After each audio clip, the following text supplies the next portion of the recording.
সঞ্জয় মণ্ডল নামৰ 22 বছৰীয়া যুৱকৰ মৃত্যু হয় দুৰ্ঘটনাত। এই দুৰ্ঘটনাৰ পাছতেই ৰাজপথলৈ ওলাই আহিল মোৱামাৰী অঞ্চলৰ ৰাইজ। ডাম্পাৰ আৰু ট্ৰেক্টৰৰ চলাচল বন্ধ কৰিবলৈ প্ৰশাসনক আহ্বান জনাইছে তেওঁলোকে। পথ দুৰ্ঘটনা কেন্দ্ৰ কৰি এইবাৰ মঙলদৈ মোৱামাৰীত উত্তেজনাৰ সৃষ্টি। অৱশ্যে এই ঘটনা নিশাৰ ভাগতেই হৈছিল। নিশাৰ ভাগত মোৱামাৰীত ডাম্পাৰ আৰু ট্ৰেক্টৰৰ মুখামুখি সংঘৰ্ষ হয়। সঞ্জয় মণ্ডল নামৰ 22 বছৰীয়া যুৱকৰ মৃত্যু হয় দুৰ্ঘটনাত। এই দুৰ্ঘটনাৰ পাছতেই ৰাজপথলৈ ওলাই আহিল মোৱামাৰী অঞ্চলৰ ৰাইজ। ডাম্পাৰ আৰু ট্ৰেক্টৰৰ চলাচল বন্ধ কৰিবলৈ প্ৰশাসনক তেওঁলোকে আহ্বান জনাইছে।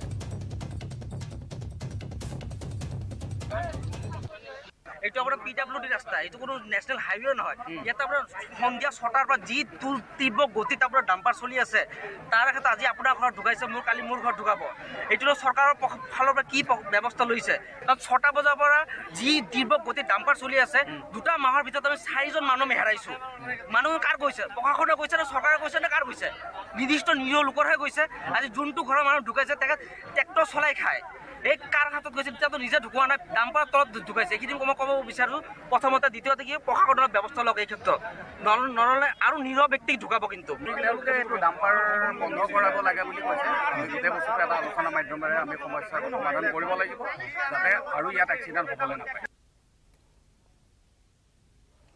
বজালীৰ নিত্যানন্দ আনন্দপুৰত উত্তেজনা। এজন ব্যক্তি নিৰুদ্দেশক কেন্দ্ৰ কৰি উত্তপ্ত পৰিস্থিতি। তাজিৰ আলী নামৰ ব্যক্তিজনক হত্যা কৰি পুতি থোৱাৰ সন্দেহ। আনন্দপুৰ কপিলিমাৰা বিলত মৃতদেহ বিচাৰি আৰক্ষীয়ে অভিযান চলায়। কপিলিমাৰা বিলত এতিয়া গাঁওবাসীয়ে বিচাৰিছে মৃতদেহ। নিশা আৰক্ষীয়ে JCB লগাই বা এক্সকেভেটৰ লগাই খনন কৰি বিচাৰিছিল তাজিৰ আলীক। সেই বিলত ভূপেন কলিতা আৰু তাজিৰ আলীয়ে লৈছিল 2টা খাল। মাছ মাৰিবলৈ লৈছিল খাল 2টা। দুই মাছ মাৰিবলৈ অহাৰ পিছতেই নিৰুদ্দেশ হয় তাজিৰ নামৰ ব্যক্তিজন। এদিন পূৰ্বৰে পৰাই নিৰুদ্দেশ হৈ আছে লোকজন। ইতিমধ্যে ভূপেন কলিতাক আটক কৰিছে আৰক্ষীয়ে।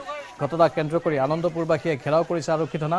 পাটাচাৰকুছি থানা ঘেৰাও কৰিছে আনন্দপুৰবাসীয়ে। এয়া বজালীৰ নিত্যানন্দৰ খবৰ। সেই অঞ্চলটোৰ আনন্দপুৰত উত্তেজনাৰ সৃষ্টি হ'ল। এজন ব্যক্তি নিৰুদ্দেশক কেন্দ্ৰ কৰি উত্তপ্ত পৰিস্থিতিৰ সৃষ্টি হয়। তাজিৰ আলী নামৰ ব্যক্তিজনক হত্যা কৰি পুতি থোৱাৰ সন্দেহ কৰা হৈছে।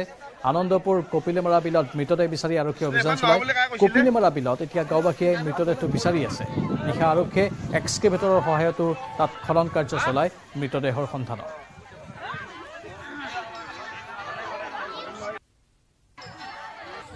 এই সন্দৰ্ভত এক প্ৰতিবেদন আগবঢ়াইছে আমাৰ সাংবাদিক ধ্ৰুৱজ্যোতি তালুকদাৰ। মই বৰ্তমান উপস্থিত আছোঁ বজালী আনন্দপুৰত, আৰু আনন্দপুৰৰ দৃশ্য দেখুৱাইছোঁ যে এই যি পুখুৰী দৃশ্য দেখুৱাইছোঁ। এই পুখুৰীটো দৰাচলতে এজন ব্যক্তিয়ে কিনিছিল আৰু সহযোগী আছিল।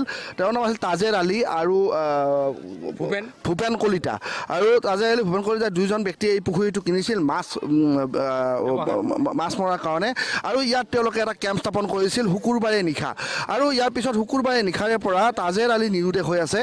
আৰু স্থানীয় গাঁও ৰাইজে তাজেৰ আলীক ইতিমধ্যে দুষ্ট চক্ৰই ইয়াৰ পৰা অপহৰণ কৰি নি হত্যা কৰাৰ সন্দেহ ব্যক্ত কৰিছে। আৰু এই সন্দৰ্ভত পাটাচাৰকুছি আৰক্ষী থানাক যোৱাকালি গোচৰ ৰুজু কৰিছিল। আৰু আমি জানিব বিচাৰিম ঘটনা সন্দৰ্ভত কি হৈছিলে দৰাচলতে। পৰহি ৰাতি মানে তাজিৰ আলী হঠাৎ 6:30 বজাত এই কেম্পত প্ৰথম অৱস্থাত 2জন আছিল, কিন্তু এটা টাইমত তাজিৰ আলী ইয়াত নোহোৱা হৈ গ'ল। এতিয়া কি কাৰণত নোহোৱা হ'ল, কোনে অপহৰণ কৰিলে, আমাক অতি সোনকালে ইয়াৰ ব্যৱস্থা কি কাৰণে আপুনি অপহৰণৰ কথা ক'লে, কি কাৰণে অপহৰণ কৰিব পাৰে? অপহৰণ হ'ব পাৰে ইয়াতে মানে অলপ মানে খাৰ কিনাক লৈ মই শুনা মতে তাজিৰক ঘৈণীয়েকে কোৱা মতে বাইকতো দিছে ইতিমধ্যে যে মাজে মাজে তৰ্ক বিতৰ্ক হয় এডাল পাৰ্টিৰ লগত। কালি ইয়াত আৰক্ষীয়ে যি তাজেৰ আলীক বিচাৰি ইতিমধ্যে খনন কাৰ্য চলাইছিল, কিবা সময়ত পাইছিল নেকি?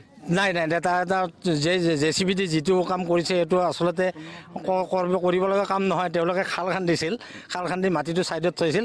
তেওঁলোকে এটা সান্তনা দিয়াৰ কাৰণে তেওঁলোকে থাকিব পাৰে বুলি। আজি কি কৰিছে? আজি তেওঁলোকে এতিয়া এইখন চাওক, বিশাল অভয়াৰণ্য, কপিলিমাৰা বিশাল অভয়াৰণ্য।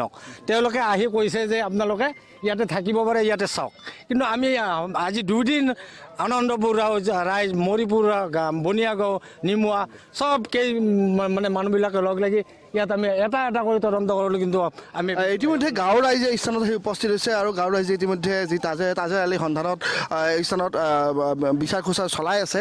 আৰু তাজেৰ আলী সম্পৰ্কীয় ব্যক্তিয়ে তেওঁলোকৰ পৰা জানিব বিচাৰিম কি কয়। যোৱা পৰহিৰ দিনা 10 তাৰিখৰ পৰা আবেলি যে ঘৰৰ পৰা আহি সন্ধান হৈ গৈছে। ইয়াতে কোনো কাৰণত ভাইকা বিফা নাই। আমি আজি এই বিচাৰি হাবাথুৰি গাই আছোঁ পুলিচ প্ৰশাসনে আমাক কোনো সঁহাৰি দিয়া নাই তানাক যাতে কয় নিজে বিচাৰি থাকক সেইকাৰণে ইয়াত সেনায়কৰ বিনিময়ত তাৰে পিছত আৰু পুলিচ প্ৰশাসন আহি বিচাৰিছে কালি ভাটিবিলাক আহি ইয়াতে JCP দি খান্দি মাত্ৰ কোনো নাপাৰ কাৰণে আমাক কোনো একো সন্ধাই নাপায় নাই আমাৰ ককাই কি হৈ আছে হয় ইতিমধ্যে তাজেৰ আলী যি পৰিয়ালৰ ভাষ্য আমি নিউজসকলক শুনালোঁ আৰু এনেদৰে এতিয়া যি তাজেৰ আলী পৰিয়ালে যে তাজেৰ আলীৰ সন্ধানত আচলতে ক'ব লাগিব আৰক্ষীৰ লগতে অৰ্ধসামৰিক বাহিনী আৰু যি স্থানীয় গাঁওবাসীয়ে ইতিমধ্যে এই স্থানত তালাচী চলাই আছে বা তাজেৰ আলীৰ সন্ধান বিচাৰি আছে কিন্তু তাজেৰ আলীক ইতিমধ্যে হত্যা কৰাৰ সন্দেহ ব্যক্ত কৰিছে জীৱিত হওক অথবা মৃতই হওক তাজেৰ আলীক যি উদ্ধাৰ কৰি দিব লাগে বুলি ইতিমধ্যে ৰাইজে দাবী উত্থাপন কৰিছে ছাত্ৰ একতা সভাৰ নিৰ্বাচনক কেন্দ্ৰ কৰি উত্তপ্ত হোজাই ৰবীন্দ্ৰনাথ ঠাকুৰ বিশ্ববিদ্যালয় অহা 17 তাৰিখে অনুষ্ঠিত হ'বলগীয়া নিৰ্বাচনৰ শনিবাৰে আছিল মনোনয়ন দাখিলৰ অন্তিম দিন মনোনয়ন দাখিলৰ সময়ত NSUI আৰু ABVPৰ মাজত সূত্ৰপাত ঘটে মাৰপিটৰ ছাত্ৰৰ মাজত লগা মাৰপিটৰ সময়ত ABVPৰ সমৰ্থনত ওলাই অহা প্ৰাক্তন ছাত্ৰীসকলে NSUI কৰ্মীৰ ওপৰত আক্ৰমণ কৰাৰ অভিযোগ উত্থাপন হৈছে পৰৱৰ্তী সময়ত দণ্ডাধীশ আৰক্ষী CRPF উপস্থিত হৈ লাঠিচালনা কৰি পৰিস্থিতি নিয়ন্ত্ৰণ কৰে এই ঘটনাক লৈ নিশালৈকে হোজাইত বিৰাজ কৰে উত্তেজনা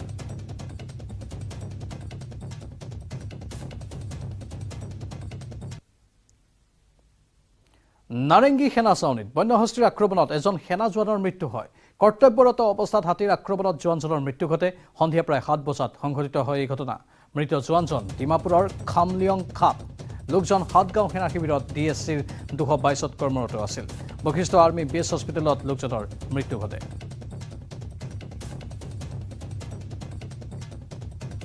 বনৰীয়া হাতীৰ উপদ্ৰৱ সেই অঞ্চলটোত নতুন কথা নহয় প্ৰায়ে বনৰ হাতী ওলাই আহে জনাঞ্চললৈ আৰু তাৰ পাছতে আতংকময় পৰিৱেশৰ সৃষ্টি কৰে বহু সময়ত হাতীয়ে মানুহক আক্ৰমণ নকৰে কিন্তু একাংশ হাতী উন্মত্ত হৈ পৰে এজন সেনা জোৱানৰ মৃত্যু হৈছে আমাৰ জ্যেষ্ঠ সাংবাদিক হীৰকজ্যোতি আছে বৰ্তমান লাইভত হীৰকজ্যোতি নাৰেংগীৰ সেনা ছাউনীত এই দুৰ্ভাগ্যজনক ঘটনাটো সংঘটিত হ'ল স্থানীয় লোকসকলৰ মাজতো এতিয়া আতংকময় পৰিস্থিতি নেকি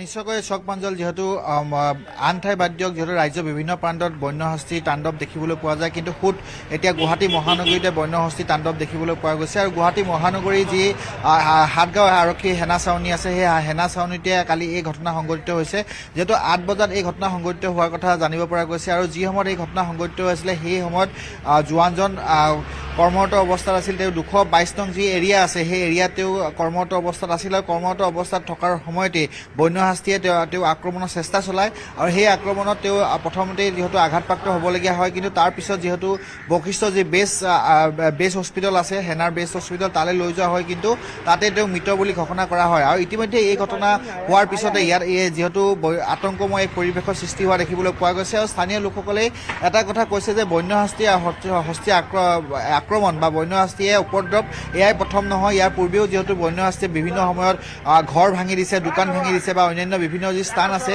সেই স্থান ভাঙি দিয়া দেখিবলৈ পোৱা গৈছে আচলতে এই আমচিং যি অভয়াৰণ্য আছে যি সেনা ছাউনীৰ হাতগাঁও সেনা ছাউনী আমচিং যি অভয়াৰণ্য আছে সেই আমচিং অভয়াৰণ্যৰ পৰা বন্যহাস্তি আহে আৰু বন্যহাস্তি অহাৰ পিছতে উপদ্ৰৱ চলোৱাৰ কথা জানিব পৰা গৈছে আৰু যি সময়ত আমি ভিতৰত প্ৰৱেশ কৰিছিলোঁ সেই সময়ত দেখিবলৈ পোৱা গৈছিল যে বন্যহস্তি সেই সময়ত মুক্তভাৱে বিচৰণ কৰি আছিল 3 পৰা 4টা বন্যহস্তি অৰ্থাৎ ইয়াত কেৱল এটা সময় নহয় 24 ঘণ্টাই বন্যহস্তি এনেদৰেই যেহেতু মুক্ত বিচৰণ কৰি ফুৰা দেখিবলৈ পোৱা যায় আৰু যি সময়ত এই লোকজনৰ মৃত্যু হৈছিল সেই লোকজনৰ 8মান বজাত এই ঘটনা সংঘটিত হৈছিল আৰু তেওঁ 222 নং যি এৰিয়া আছে আচলতে ব্ৰহ্মপুত্ৰৰ যিটো কেণ্টিন আছে তাৰ সন্মুখৰ ভাগৰ ফিল্ডখনত তেওঁ কৰ্মৰত অৱস্থাত আছিল আৰু সেই কৰ্মৰত অৱস্থাত থকাৰ সময়তে তেওঁ হাতীয়ে আক্ৰমণ চলাই আক্ৰমণৰ ফলত মৃত্যু আকোৱালি ল'বলগীয়া হয় আৰু মই ক'ব বিচাৰিম যে বন্যহাস্তি এই উপদ্ৰৱ আচলতে কিছুদিন পূৰ্বে দেখিবলৈ পোৱা গৈছিল যে এই যি 7 নং যি সেনা ছাউনী আছে সেই বা যি হাতগাঁও সেনা ছাউনী আছে সেই হাতগাঁও সেনা ছাউনীত এখন ট্ৰাক যিহেতু তেওঁ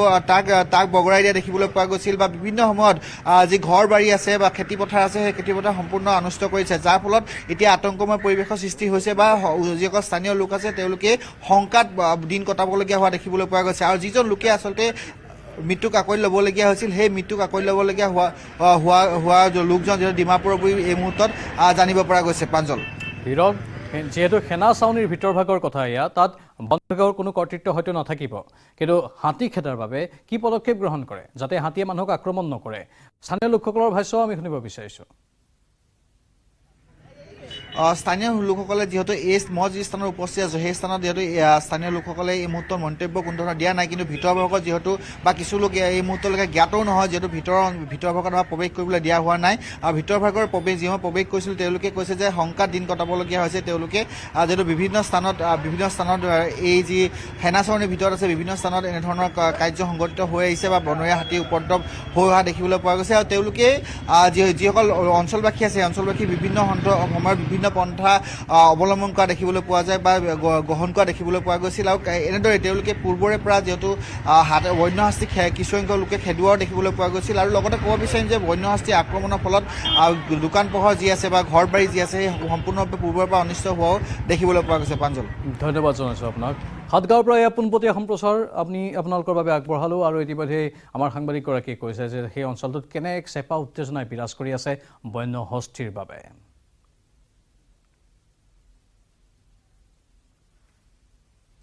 আৰু বাতৰি দেখিতে সময় হৈছে বাণিজ্যিক বিৰতিৰ। কেনেকৈ গঠন কৰিব আত্মসহায়ক গোট? আত্মসহায়ক গোটক কেনেকৈ আৰ্থিক সাহায্য দিয়ে ASRLMে? আপুনিও অংশীদাৰ হওক আত্মসহায়ক গোটৰ। স্বাৱলম্বনৰ নতুন সুবিধা আনিছে ASRLMে। ষ্টুডিঅ'ত পৰিচালন সঞ্চালক কৃষ্ণা বৰুৱা। চাওক প্ৰিয়ংকাৰ সৈতে শ্ৰীময়ী। দেওবাৰে দিনৰ 2:30 বজাত লাইভ। কেৱল ষ্ট্ৰং নহয়, মাইথান ষ্ট্ৰং, মাইথান ষ্টীল, নিৰ্মাণৰ মানদণ্ড।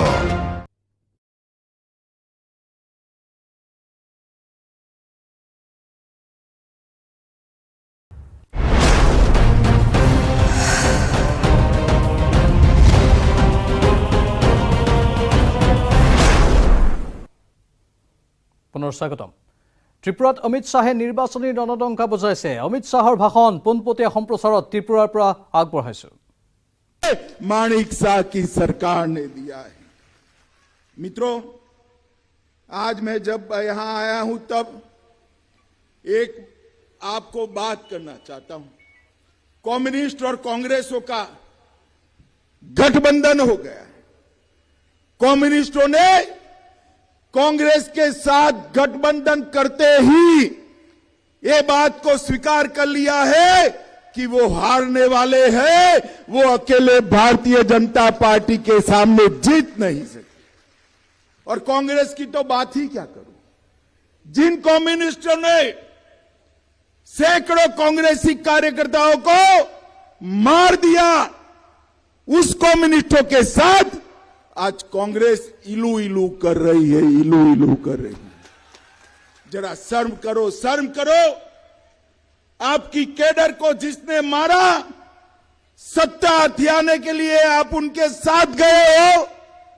और तीसरा, मोथा को भी आगे मोहरा बना दिया। ये सबके सब एक है भाई। इस सबको यहां भ्रष्टाचार करना है, किसी को विकास नहीं करना है। विकास करना है तो फिर से माणिक शाह जी के हाथ मजबूत करो, भारतीय जनता पार्टी को जिताओ।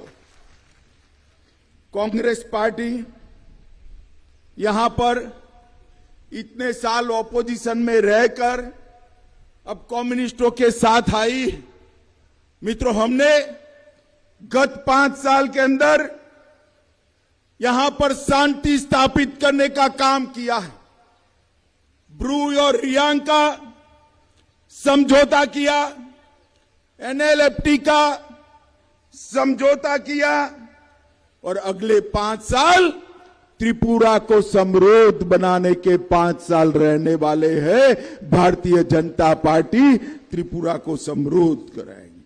नरेंद्र मोदी जी ने हाईवे, इंटरनेट, रेलवे और एयरवे हीरा का सूत्र दिया है।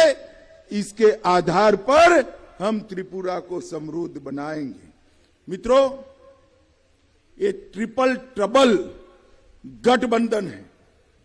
ट्रिपल ट्रबल, 3 आफत त्रिपुरा पर है। कम्युनिस्ट, कांग्रेस और त्रिपुरा मोथा। ये 3 ट्रिपल ट्रबल से बनना है, बचना है तो डबल इंजन सरकार लानी पड़ेगी, नरेंद्र मोदी और माणिक शाह की सरकार लानी पड़ेगी। एक और ट्रिपल ट्रबल है और दूसरी ओर भारतीय जनता पार्टी की डबल इंजन की सरकार है। ये आपको तय करना है। मुझे याद है यहां जब मैं 2016 में आया था, 17 में आया था, सभी लोग कम्युनिस्टों से त्राही पीने का पानी का कनेक्शन लेना है तो उनकी कैडर के पास चले जाओ, वन अधिकार का पट्टा लेना है कैडर के पास चले जाओ, राशन कार्ड लेना है कैडर के पास चले जाओ, नौकरी लेनी है कैडर के पास चले जाओ। 27 साल के बाद एक कैडर से मुक्ति मिली है। इस बार कैडर वालों को घुसने मत देना भाई, वरना फिर से गरीबों का हिस्सा सीपीआई-एम वाले अपने पार्टी के साथ ले जाएंगे। हमने तो डीबीटी कर गरीबों का पैसा सीधा बैंक अकाउंट में उनके घर में पहुंचाने का काम ये भारतीय जनता पार्टी ने किया। हमारी सरकार में हत्या, दुष्कर्म, अपहरण ऐसे गंभीर अपराध, इसमें 30% की कमी आई है। सजा कराने में हमने 10% की वृद्धि की है और केवल त्रिपुरा नहीं, समग्र नॉर्थ ईस्ट के अंदर शांति स्थापना करने का काम ये भारतीय जनता पार्टी की नरेंद्र मोदी सरकार ने किया है। पूरे नॉर्थ ईस्ट में 9000 से ज्यादा कैडर सरेंडर किया है। 37,000 ब्रू परिवारों को, रियांग परिवारों को बसाने का काम किया है। आदिवासियों का कल्याण का यज्ञ हमने चालू किया है और मोदी जी नॉर्थ ईस्ट को देश का समृद्ध प्रदेश बनाने के लिए पूरा दिन रात एक कर रहे हैं। मित्रों, मोदी जी के नेतृत्व में पूरा भारत समृद्ध हो रहा है। देश में 220 करोड़ कोरोना के टीके लगे, दूसरा सबसे बड़ा मोबाइल उत्पादन करने वाला देश बना, तीसरा सबसे बड़ा स्टार्टअप लगाने वाला देश बना, चौथा सबसे बड़ा रिन्यूएबल एनर्जी वाला देश भारत बना है। और ये बजट में 10 लाख करोड़ रुपया इंफ्रास्ट्रक्चर के लिए केवल भारतीय जनता पार्टी की सरकार लाई है। मित्रों, त्रिपुरा में भाजपा की सरकार ने 24,000 लोगों को नौकरी, सरकारी नौकरी देने का काम किया। 20,000 एमएसएमई उद्योग नए लगाए।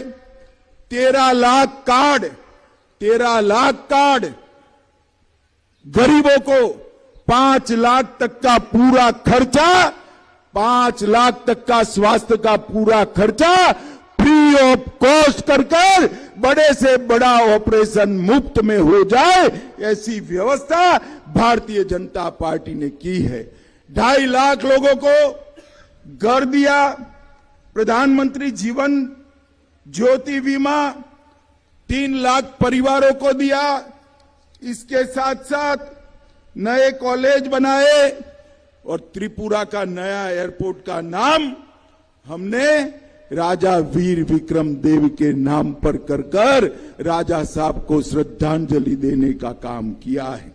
एमएसपी पर अब तक कभी किसानों का चावल खरीदा नहीं जाता था। पहली बार एमएसपी पर चावल खरीदकर 243 करोड़ रुपया सीधा किसान के बैंक अकाउंट में भेजने का काम ये भारतीय जनता पार्टी ने किया है। और आज मैं यहां मेरे मणिपुरी भाइयों को कहने आया हूं, मणिपुरी विष्णुप्रिया संप्रदाय की भाषा को भी हम प्राथमिक शिक्षा में आने वाले वक्त में शामिल करने जा रहे हैं, जिससे मेरे मणिपुरी बच्चे मणिपुरी भाषा में पढ़ पाएंगे। जनजातीय समुदाय के प्रधान समाजपतियों को 2000 रुपये का पेंशन दिया और ये माणिक शाह जी ने त्रिपुरा की प्रति व्यक्ति आय को 70,000 रुपये से बढ़ाकर 1,30,000 रुपये तक पहुंच